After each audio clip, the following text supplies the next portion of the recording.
Welcome to Seize the Gap Fantasy Football, where we help you stop being so inefficient. I'm Jamie G, he's Magnum Mills, and we're kicking off week 15 of the 2025 NFL season by breaking down the Thursday night football game and whether you got a little fantasy football playoff starting, placing a couple wagers, or playing over on Draftkings, we got a little something something to help you seize the gap. And that's all we're promising. A little Sutton Sutton, so don't be disappointed. Also, no Cortland Sutton or Sutton for the Honey. Shout out Montel Jordan. Thank you very much for checking out Seize the Gap Fantasy Football. You can find our content wherever you get your podcasts and on YouTube. Find us on social media at Seize the Gap FF and on the interwebs at seizethegapff.com. Simple and easy to remember, just like the flaps, FLAPS. Follow, like, and please subscribe if you had fun. Please remember to hit the thumb.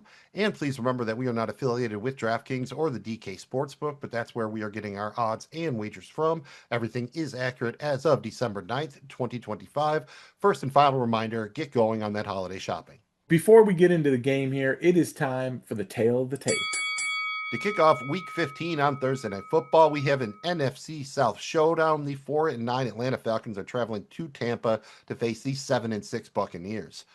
The Atlanta Falcons are 4.5 point road underdogs, plus 190 on the money line, while Tampa Bay is favored by 4.5 points, minus 230 on the money line at home. The game total is 44.5 points.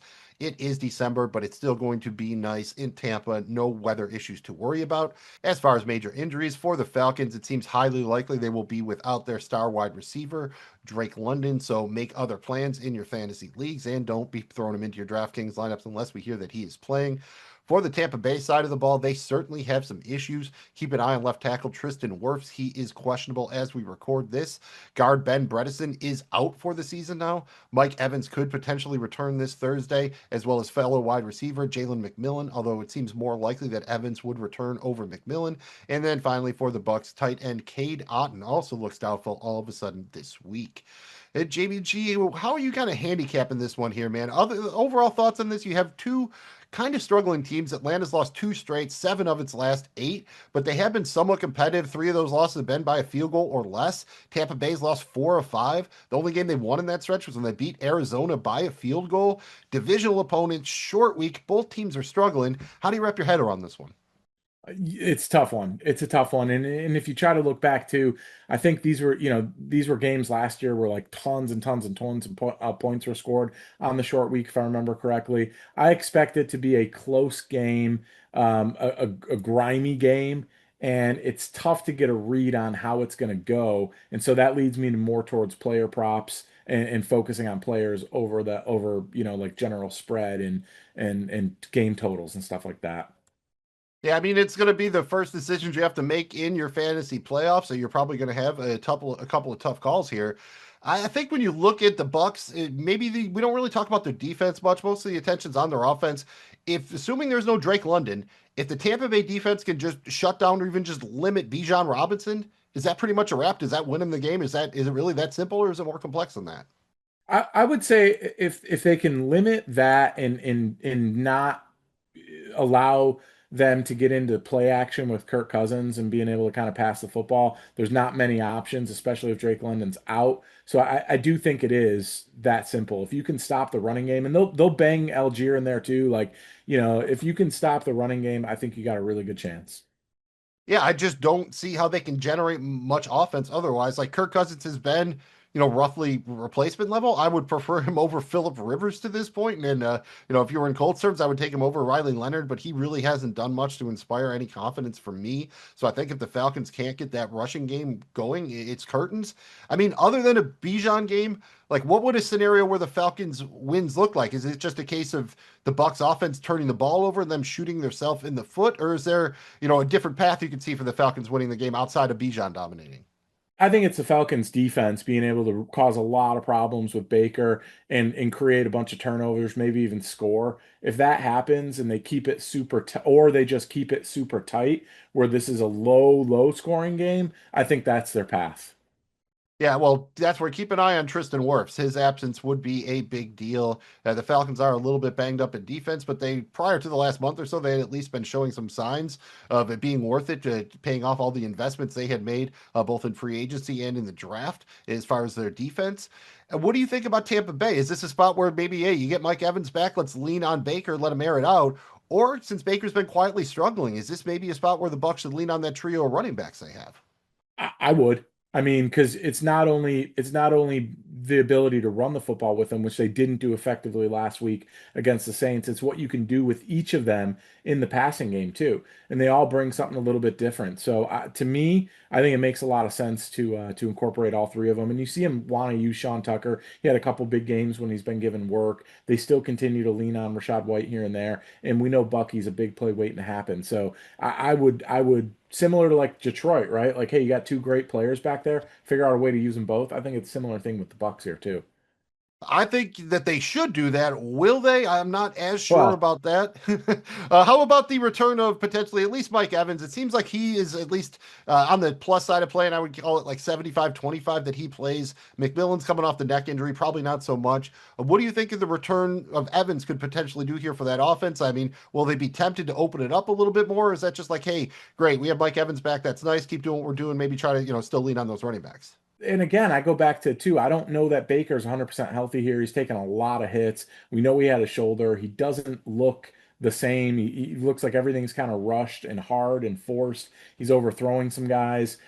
He just doesn't look the same. Guy's a gamer, so it's never over with him in there. But like to me, with all that, you should just rely on the running game, utilize the backs. Something tells me they're going to do what the Bucks do, and that's try to stretch the field and air it out, though.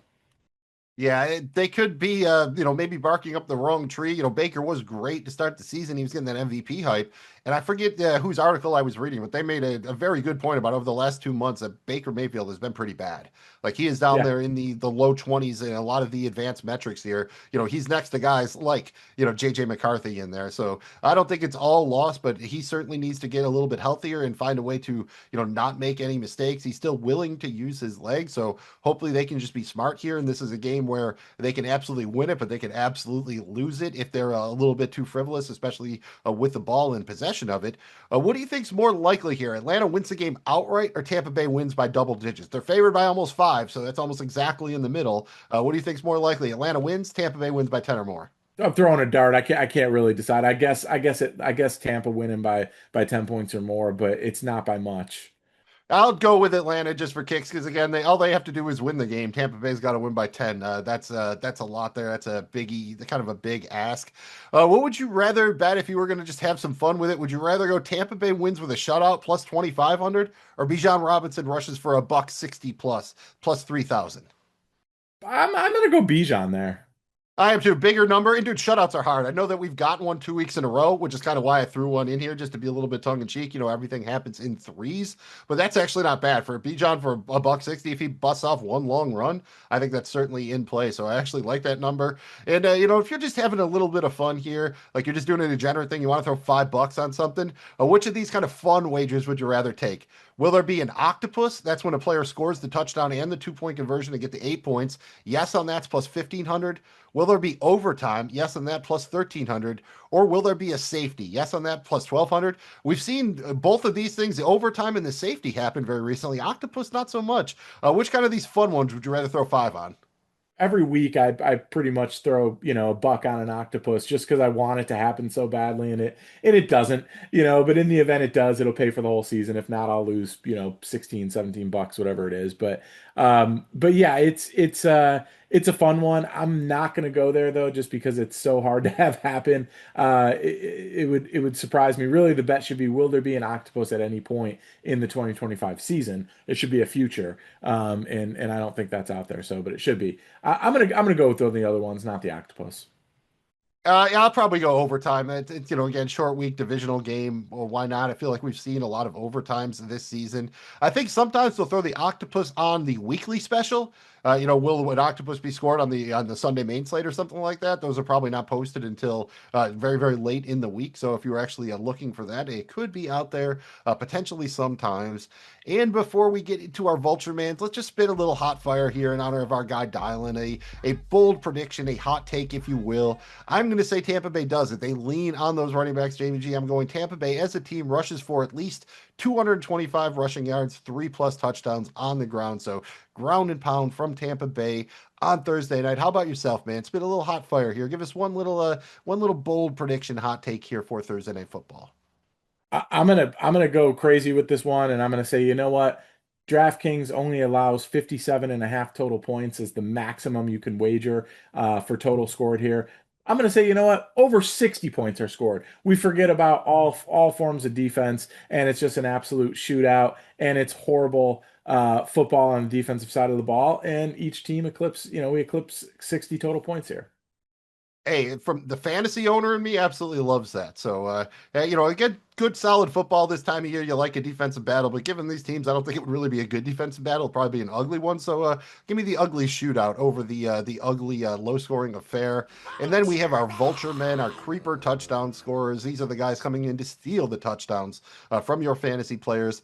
I am going to go with the Falcons backup tight end. It's kind of tough to find some options here a little bit further down the board. So give me Charlie Warner plus 1,200. Kyle Pitts is a little bit banged up. Tampa Bay not the greatest against the tight end. Usually picks up 1 or 2 targets a week here. So that's usually where you get the best number for these things, either the backup tight end or backup running back. So I'm going Falcons backup tight end, Charlie Warner plus 1,200. Vulture man. Who do you got, JVG? Who's stealing the touchdown? Yeah, I like Charlie Warner a lot here. I'm going to go with Tez Johnson. Not nearly as long of odds, but I still like it. I'm going to say plus 550. Tez Johnson gets one. Fair enough. That's one just check in case Evans and McMillan play, then there is a chance he's not up. So just kind of monitor all those Bucs wide receivers for whatever happens there. But he still played, I think, about 50% of the snaps last week, even though he wasn't targeted. So a lot of big play potential. Even if he only draws one target, it could be a big one.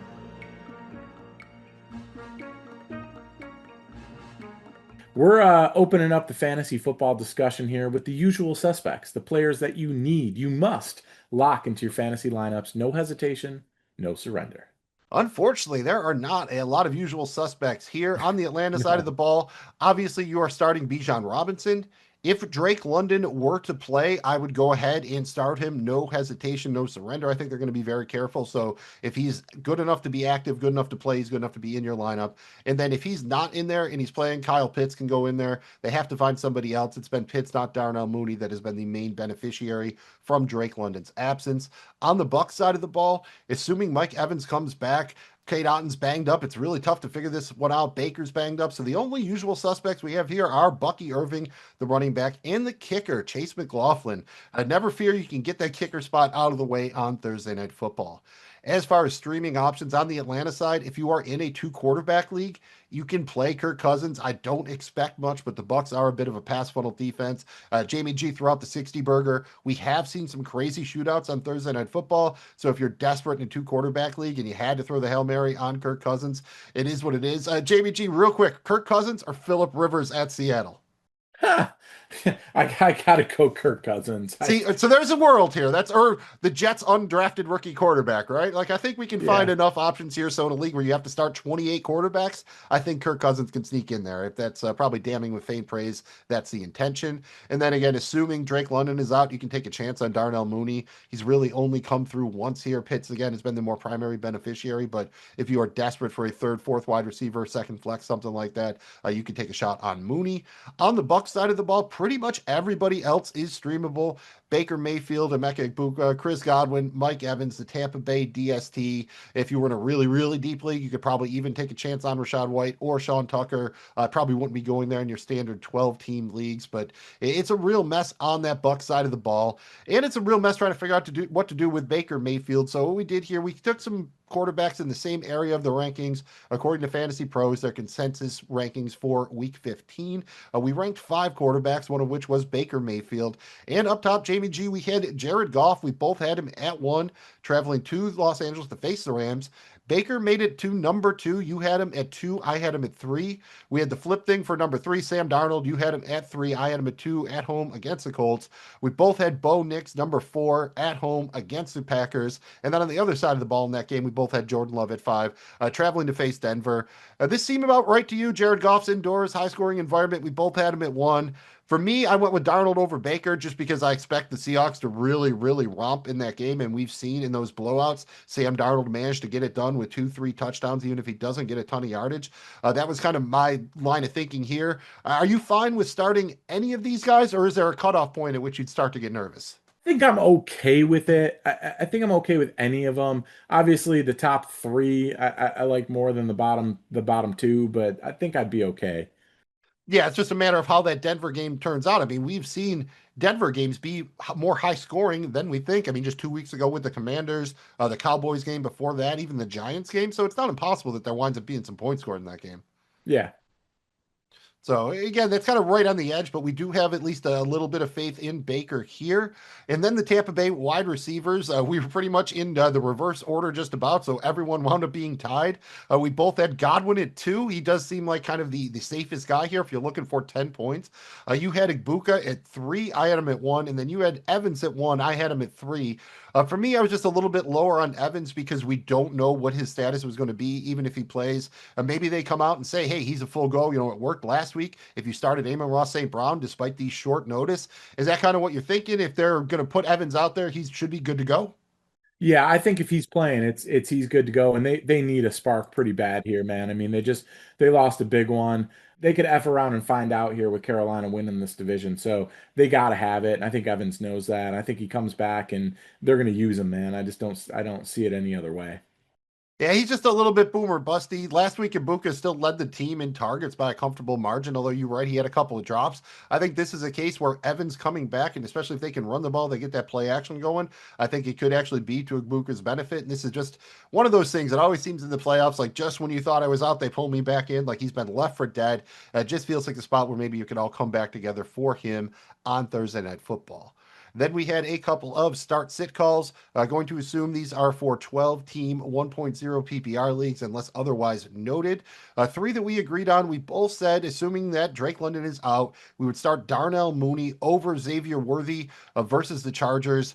Is this just a case, tough matchup? Worthy hasn't done much. It's not like Mooney has either, but he has no competition. So that's why I went with him. I wouldn't love it. I don't know that I'll get to him in any leagues, but that was my line of thinking. Is that kind of why you went with Mooney here as well? Yeah, that and it just I don't know what the Chiefs are going to look like now. I mean, they put everything they had into trying to win that game last week, and it's kind of like their season's over. I don't they've never been here really under Andy Reid, this type of situation. So I know he's going to try to, what's he say, tickle the tonsil or whatever, the classic Andy Reid quote there, but I don't know, man. I'm just worried what we're going to even see out of this team. So all those reasons plus what you said. Yeah, I mean, they still have about a 15% chance to make the playoffs, so they're not mathematically eliminated or anything yet. So I wouldn't expect them to just roll over next week. And then we had Darnell Mooney once again traveling to Tampa Bay, or Ricky Parasol of the 49ers at home versus the Titans. Both went with Parasol. For me, I think it's just he's finally healthy. They're coming out of the bye. They'll integrate him more. And against the Titans, if they get up, feels like a good spot where they can kind of build his confidence back up a little bit. So that was my line of thinking. I'm just more confident in overall in the ability of San Francisco to score points here, given the kind of uncertain nature of the game on Thursday Night Football. Or is that kind of what you're thinking? Or you really kind of like Ricky Parasol down the stretch here? I do like Ricky Parasol down the stretch, but I also just think the matchup and all the reasons you said as well. And then we had a DST matchup. Would you rather roll the Bucs at home versus the Falcons or the Cowboys at home versus the Vikings? Both went with the Cowboys here. There is a little bit of worry given the weapons on that Vikings offense, but for me, if you're looking for ceiling and a defense special teams, pretty good idea to go against JJ McCarthy, at least so far, right? So until he burns us 2 or 3 times, I think we can keep going back to that well. Yeah. And then we had 4 that we disagreed on. The first one is if you're playing in a 2 quarterback or super flex league, would you rather play Kirk Cousins at the Bucs or Tua Tagovailoa at Pittsburgh? I went with Kirk Cousins. You went with Tua. I just can't do it. Again, you talk about a team that needs it. Pittsburgh needs this game. I know Miami's been playing better. Tua in the cold. Yes, they won that game at the Jets. It's not like he was very impressive. It was Devin Achane doing the heavy lifting. So I'm willing to go with Kirk Cousins here. Are you feeling Tua out there in the cold? Do you think he's finally overcoming it a little bit? It's not necessarily that he's overcoming it. I just trust that offense and their ability to move the football against Pittsburgh's defense more than Kirk Cousins and Atlanta's ability to go against Tampa Bay on a short week. Yeah, again, I'd still, I guess when it boils down to it, I know they haven't been as good this year, but I'd still rather go against the Tampa Bay defense than the Steelers defense. So maybe that's giving them a little bit credit for what they've done in the past. And then if you were digging deep, if you were playing in a deep league, would you rather start Tyler Algier, the Falcons backup at Tampa Bay, or Brian Robinson Jr. versus the Titans? You went Algier. I went Robinson. Mine was easy. I just think if the 49ers get up, he maybe has a chance to get the fourth quarter to himself, rack up 10 plus touches or something like that. So that's kind of the gamble I went with. Why'd you go with Algier over Brian Robinson Jr.? Usage, he's just used more and he's getting more work in the red zone. He's got more of a chance, I think, to kind of bang in a touchdown there in the red zone if they get down there in the goal line situation. So it wouldn't expect me for him, it wouldn't shock me for him to, get significant more opportunity than Brian Robinson Jr. Yeah, fair enough. Algier has definitely been a more usable flex, but they were using Robinson a little bit more before the bye. He had scored touchdowns in two of his last three games. So if you need to dig deep, both could be viable. And then you had the battle of the backups. If for some reason maybe you were playing him before, you have no other option. Would you rather play Rashad White or Sean Tucker? You went Rashad White. I went Tucker. White's got a safer floor. Tucker's got the big play potential. He got the touchdown last week. That was kind of my lean. Are you just kind of leaning on Rashad White for his role in the passing game? Yeah, that's exactly it. If he gets three, four catches, and I could see it too if they try to take away some of the down the field stuff, the screen game could be huge here. They do it well. It wouldn't shock me at all for him to get the volume. Yeah, I would say if you just want to try to lock in like your 6 points, Rashad White's your guy. So I'm just kind of going with more of the ceiling play there. Both are, again, probably viable in a very deep league if you have those types of needs. And then we had one more DST matchup, the Tampa Bay Buccaneers versus the Falcons or the Carolina Panthers traveling to New Orleans to face the Saints. I'm going with Tampa Bay. Carolina's been a decent defense, but they've really gotten a lot of their production off of those defensive touchdowns. Tampa Bay's just rushed the passer a little bit better. I expect them to be able to knock Cousins down a couple of times. So maybe Carolina has a higher floor, but that's why I went with Tampa Bay. Are you feeling the Panthers here? Is it a bit of a letdown game for the Saints and the Panthers coming off the bye? I think so. Panthers coming off the bye, they needed it. They've got some players on the defense, man, particularly Brown and at the defensive tackle position. I like what they've done throughout the year with the ability to kind of stop the run, and as long as they don't let Shug get out of the pocket and scramble, I think they got a real good chance at some turnovers and some upsets there, and mistakes from the rookie quarterback on the other side of the ball. Whereas, Tampa Bay, Atlanta, that game feels like more of a shootout potential than Carolina, New Orleans. So for those reasons, I went with Carolina. Oh man, in my head, I just started doing the math. You realize you could have parlayed the Tyler Shug and Josh Oliver two-time touchdown scores last week. I'm not even kidding. A dollar would have paid out like 50 grand. Crazy. That's absolutely wild. I just now realizing like, We got to go yeah, that back to the future and get the results, and then if you actually called that, I feel like the government would show up at your house looking for your DeLorean. Like, for real? yeah. Sportsbooks might not let Well, you play anymore. flux They might not take capacitor, your dude. action. You might end up in the black book, dude. You might. You never know in today's age. But what we do know is it's time to open the DraftKings app.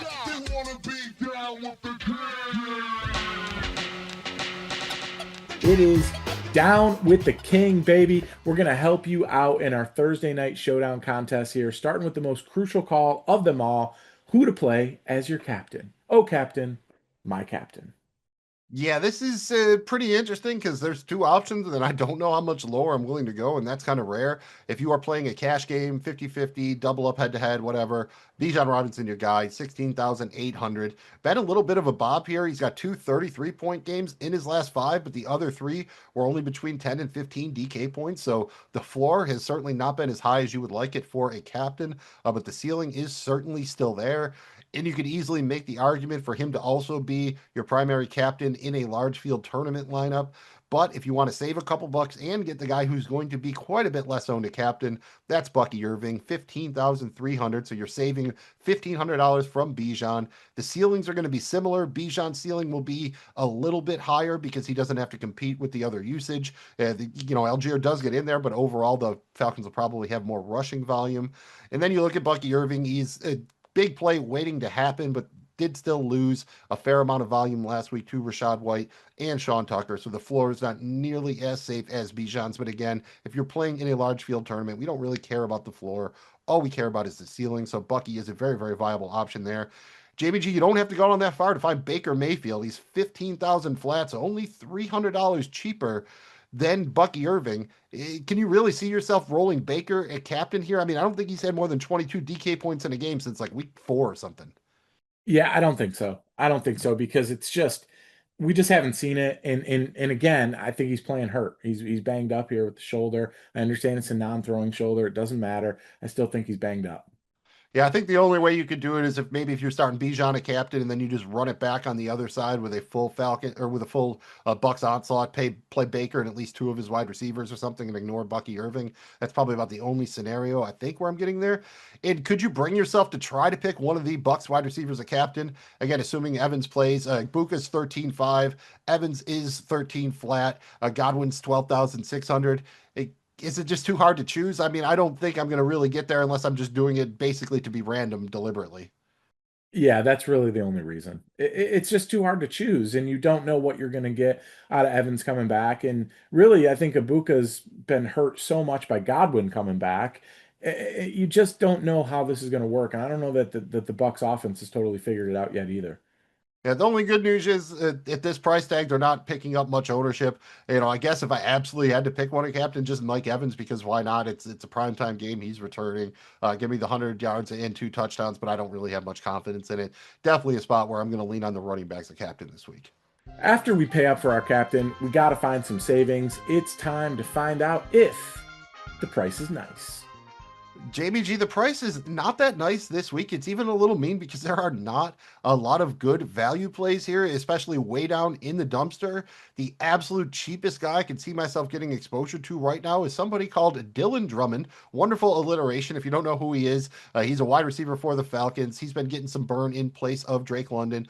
Only 2K flat. Not sure how much I'm going to be willing to pay up for Mooney here. So if I'm going to go with another pass catcher for the Falcons, decent chance it's Drummond. Again, the most savings I can find on the board. Sean Tucker's only 2,400. Don't mind that all in tournaments, especially if I'm going to do something when I'm kind of building on a narrative for a lower scoring affair. I don't mind having to play two of the Bucks running backs. I think it would probably be Bucky Irving and then one of White or Tucker. I don't know that I would just play White and Tucker, but at 2,400, I certainly have some interest. And then Chase McLaughlin, Jamie G, is the usual suspect for good reason. 5K flat in your flex, at least 8 DK points in 3 of his last 4 games. And he's got a ceiling. This season, he's had games of 21, 16, and 17 DK points at 5K. That's nice, man. That's 3Xing, 4Xing your salary there. I think if he's where you have left, he's even viable in a cash game format. I think the Bucks will be happy to kind of take the points here. If you were going to go with one of the more expensive backup running backs in your flex, would you rather go Rachaad White, 4,200, Tyler Algier, 4K flat? It's a good question. I think I'm going to go Tyler Algier.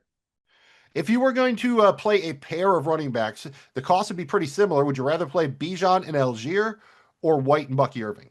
That's interesting. Probably, honestly, probably White and Bucky Irving, just because I expect them both to get not equal amount of work, but you're getting the passing upside with both of them, really. And they just don't throw the ball to Algier enough. Yeah, that is fair enough. I would probably go with the Falcons guys just because Sean Tucker brings in the opportunity of making it a 3-man band, and I don't really have that worry on the Falcon side of the ball. So I think you are right that they're a little bit more secure there. But if Sean Tucker is the wild card, that would scare me a little bit. And Cade Otton's only 4,400. His role has dropped off dramatically. Again, I don't think he's going to play. But if he was out there, could you really have any interest in 4,400, or just given the price tag, the other options in his recent performance, he's probably a pass? Yeah, he probably is. He just hasn't been getting out in here, and we need it to.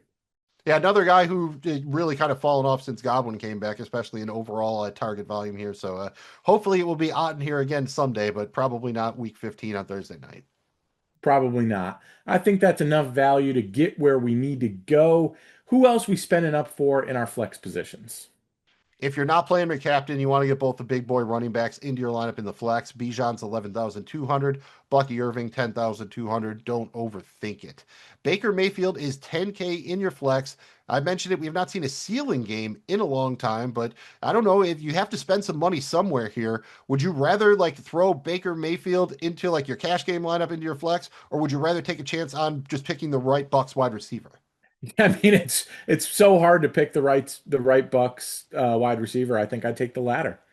I think I would, especially in a cash game format. Baker has still had a relatively bankable floor in that 12 to 15 point range. I don't know if the ceiling is much more than 20 points right now, but at least the return of Evans could goose that a little bit. And yeah, given the uncertainty about the way the Bucs might distribute the ball between the wide receivers, I think that's probably the way to go. But in a tournament, I would definitely go ahead and take some chances on the Bucs wide receivers at least.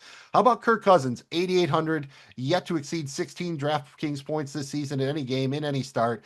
Can you go there even at 8,800, which is a pretty, relatively low price tag for a quarterback? No, I just can't. I can't do it. Sorry, I just can't do it. I guess if I had to play two Falcons and you could play him with Bijan, I don't hate it. Maybe he throws 2 touchdowns to Bijan, but I think that's where it's at. I think he has like 3 touchdowns in his last 4 games. It just really hasn't been happening for Kirk Cousins. And then you have the Tampa Bay wide receivers, like Buka 9,200, Evans 9K, Godwin 8,400. I would say, given the price tag and the ownership, Godwin would be my favorite option in a cash game. Any one of these guys kind of stick out to you for one way or another in one particular format or anything? Not really. I mean, it just kind of it's going to be how the build kind of shakes out, right? And how much money I have left. Yeah, especially given that there's only $200 price difference between Ibuka and Evans. Again, this is a case of where if I was going to I had enough money to get one of them in, and I had 10 lineups, I'd probably go 5 in one, 5 in the other, and just kind of hope to get Yeah, lucky. that's yep. And then you kind of have the other Falcons options: Darnell Mooney down at 6,600, Kyle Pitts 6,400. If you had to pick one of those pass catchers for the Falcons, you're going Mooney or Pitts. Think I'm gonna go Mooney here. He's got to throw the ball somewhere, right? So I think I'm going to go Mooney here. Pitts has just been. I just don't know that we're going to be able to get like 10 catches for 50 yards and a touchdown out of Pitts. I just don't. I don't know. I'd rather take the chance on Mooney getting 2 or 3 shots down the field and maybe getting in the end zone once. Yeah, fair enough. I would pretty clearly go with Pitts here. He's been a lot more productive than Mooney over the last couple of weeks. I know Mooney did have a touchdown 2 weeks ago, but I think he only had like 2 catches for 15 yards or something last week. Again, keep an eye on the health of Pitts, but yeah, he's been a more consistent part of the offense for Kirk Cousins with Drake London out. And before we get out of here, we got to pack the stack in the back of the ack. I'll give you a little mini stack to get your lineup building started. At captain, no surprise, going with Bijan Robinson, 16,800. Follow that up with Bucky Irving, 10,200. And then why not? You got to spend the money somewhere. Baker Mayfield, 10,000 flat. Follow it up with Chase McLaughlin, the Bucs kicker, 5K flat. Put those four together. Bijan a captain, Bucky Irving, Baker, Chase McLaughlin. Leaves you 4,000 per player. There's a lot of flexibility here. Obviously, you don't have to start Baker. It just feels like he is the guy that has the third best odds to give you 15, 20 DK points here. Didn't feel like picking one of the Bucs wide receivers. So Chase McLaughlin's kind of going to be a guy I take a stand on this week. I think he could be pretty useful for you. So hopefully it'll work out for you, and at least it fits comfortably in the back of your rack. You got to pack the stack in the back of the yak.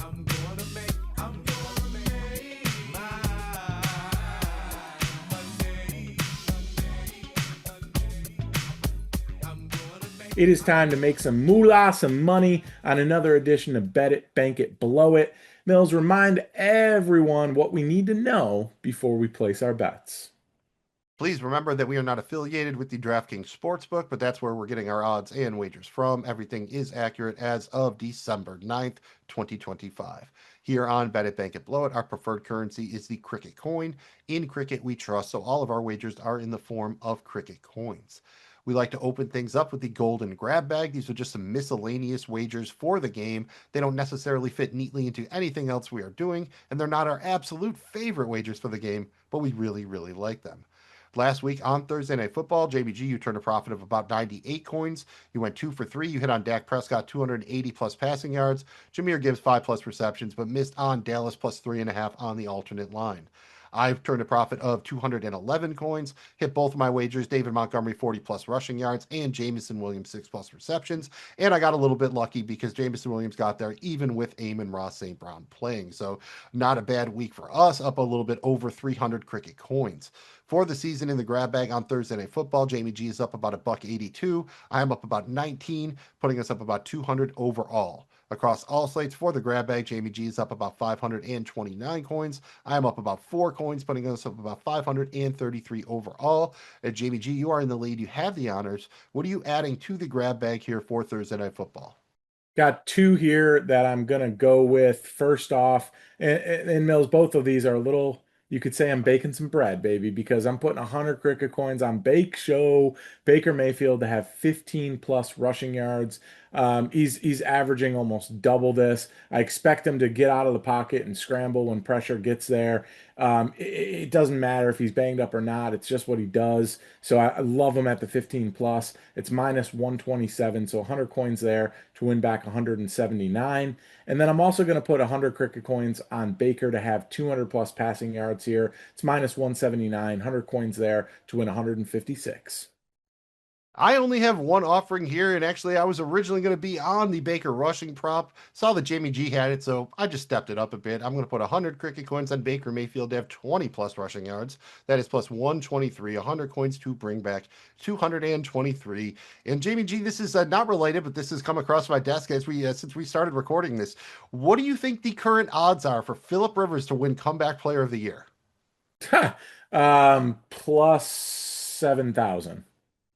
I found two books where the numbers up, yeah, plus 1,500, plus 1,800, roughly about third on both books, I think, in terms of odds, without haven't even taken a snap yet, without even coming off the practice squad yet. So With only 4 games left. I mean, that's what's crazy. what's wild is too, if he gets activated from the practice squad, it pushes his potential Hall of Fame induction back to 2031. So he's got to really want it. That is true.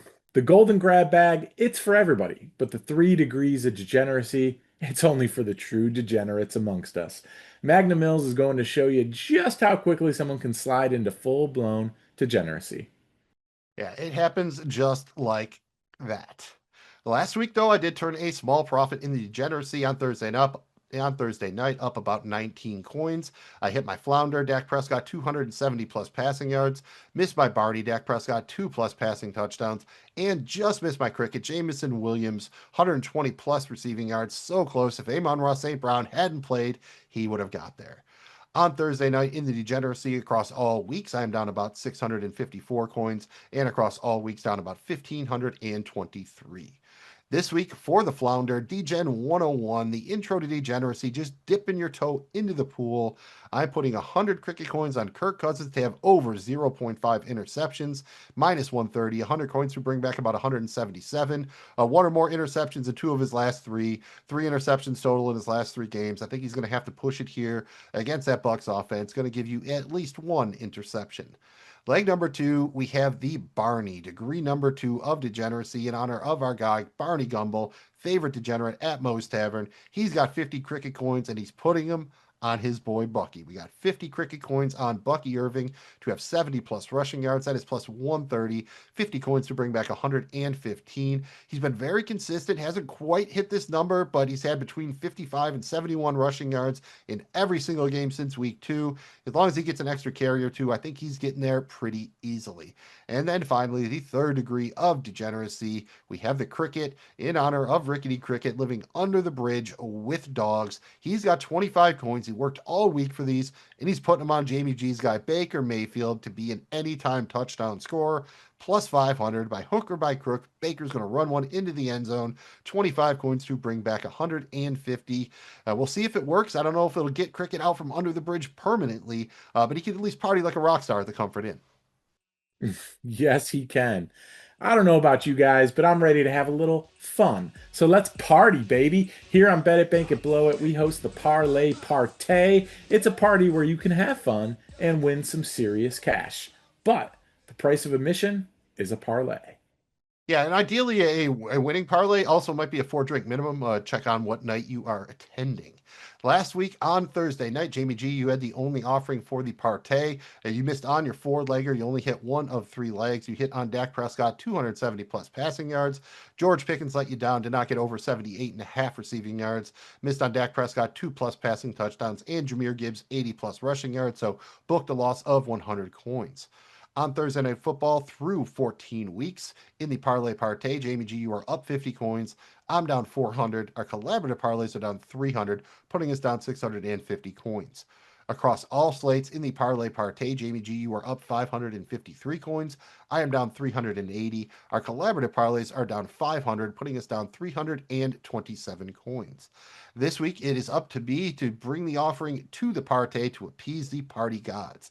I have a four-leg single game parlay here.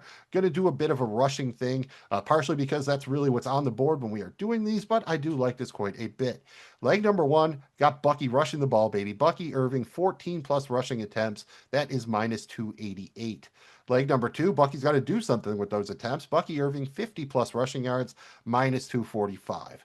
Got to reach a little bit, get some numbers here somewhere, so why not? Bucky's going to punch one of those attempts into the end zone. Bucky Irving, anytime touchdown scorer, plus 115. And then finally, we'll throw on my grab bag wager, Baker Mayfield, 20 plus rushing yards, plus 123. Parlay those four legs together. Bucky Irving, 14 plus attempts, 50 plus yards, and anytime touchdown. Baker Mayfield, 20 plus rushing yards. Your odds are plus 525. So wager 100 coins brings back 625 coins. Again, probably not enough to go to the Hilton, but we can go to the Hotel Motel Holiday Inn. Say what? With all due respect, the wonderful Wizard of Oz is basically an Easter bunny at a suburban strip mall compared to the glorious Golden Goose. All hail Golden Goose, as it provides the golden eggs, which we pass on to you in the form of our best wagers for the game. Last week for the Golden Goose on Thursday Night Football, we both booked a loss of 250 coins. We both actually missed on two-leg single-game parlays. I hit Dak Prescott 260 plus passing yards, but missed on Dak Prescott 2+ passing touchdowns. Jamie G, you hit on Dak Prescott 300. You hit on Dak Prescott 230 plus passing touchdowns, but missed on Jahmyr Gibbs 60 plus rushing yards. So we booked a loss of 500 cricket coins. For the Goose on Thursday Night Football, I am down about 1,336 coins. Jamie G, you're down about 396, putting us down about 1,731 coins. We are doing better across all slates. In the Goose, I am up about 236 coins. Jamie G, you're down about 66, putting us up about 169 overall. Let's change it up here, Jamie G. You can lead us off here. Give us a good one hand. Golden Goose, Thursday Night Football, Week 15. Who you rolling with? Mills, I'm tired of being in the red here. I'm pushing this thing to the black. I'm getting a win, manufacturing it. I'm doing a nice little two-legger here, taking two things that absolutely have to happen. If this doesn't happen, I may punch a hole in the wall. I got a two-leg same game parlay. Leg one, Tampa Bay team total over 15.5 points. Leg two, Atlanta team total over 15.5 points. Both these teams got at least score 16 in this one. Minus 185 odds, 250 coins to win back 385. I like that, but I'm just not going to get complex with it this week. I'm just going to hit the over, man. I got 250 cricket coins on Atlanta at Tampa Bay over 44.5, minus 115, 250 coins to bring back about 467. If we had a little bit bigger of a menu, perhaps I would be a little bit more creative with this one, but I think this is eventually going to tip over into 45.5. So I like getting down in the 44.5 here, even if I'm paying the extra little hook at the minus 115. That about does it for another episode of Seize the Gap. You have officially seized it. Make sure you continue that. Good luck onward and outward. We appreciate you being with us. If you haven't done so, like and subscribe. We'll be back each and every week to give you all the things you need for fantasy down the playoff stretch, DraftKings, and enjoying some good old-fashioned sports betting. Mills, whatever happened to a good old-fashioned passing and ass whooping? Everybody needs to know. For that, tune in and we'll let you know next time. Good luck on Thursday night. Well, you get your shoes, your coat, and your hat taken is generally the first thing that happens in that scenario. So make sure you grab onto your hat. Thanks again for checking out Seize the Gap Fantasy Football. Find our content wherever you get your pods and on YouTube. We're on social media at Seize the Gap FF and on the web at seizethegapff.com. Very simple, very easy to remember, just like those flaps, FLAPS. follow, like, and please subscribe. If you had fun, please remember to press that thumb. I'm Magnum Mills. He's Jamie G. Remember to seize that gap and stop being so inefficient. We don't care if you're old. You need to seize the gap. Seize the gap, season your food. Two different things, both important. You know what? There is no Easter Bunny! Over there, that's just a guy in a suit! Motel, what you gonna do today? Is I'm gonna get a fly girl, gonna get some spring and drive off in a death OJ. Everybody go home.